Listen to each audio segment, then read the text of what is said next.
নমস্কার বন্ধুরা, আমাদের রান্নাঘরে স্বাগতম। আজ আমরা বানাবো বাঙালির প্রিয় বাসন্তী পোলাও, যেটা পুজোর ভোজের শোভা। গোবিন্দভোগ চাল আর ঘিয়ের গন্ধে ঘর ভরে যায়, আর কাজু কিশমিশের ছোঁয়ায় মনে হয় মায়ের হাতের জাদু।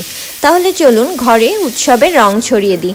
প্রথমেই একটি প্যানে 1 টেবিল চামচ তেল ও 1 টেবিল চামচ ঘি গরম করে তাতে এলাচ ফোড়ন দেব। এরপর আগে থেকে ধুয়ে জল ঝরিয়ে রাখা গোবিন্দভোগ চাল দিয়ে তাতে আদা বাটা আর হলুদ গুঁড়ো দিয়ে ভালোভাবে চালটাকে ভেজে নেব। চাল ভালোভাবে ভাজার উপরই ডিপেন্ড করছে পোলাও কতটা ঝরঝরে হবে। এরপর আগে থেকে ফুটিয়ে রাখা গরম জল আর দুধ দিয়ে দেব। সাথে নুন, চিনি, চেরা কাঁচা লঙ্কা ও কিশমিশ ভালোভাবে মিশিয়ে নিয়ে ঢেকে মাঝারি আঁচে রান্না করব। চাল নরম হয়ে আসলে আগে থেকে ভেজে রাখা কাজু বাদাম মিশিয়ে আরও কিছুক্ষণ দমে রাখবো।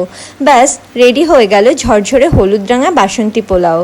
গরম পোলাও, মাংস বা আলুর দমের সঙ্গে পরিবেশন করুন। এই পোলাওয়ের গন্ধে পুজোর প্যান্ডেল মনে পড়ে।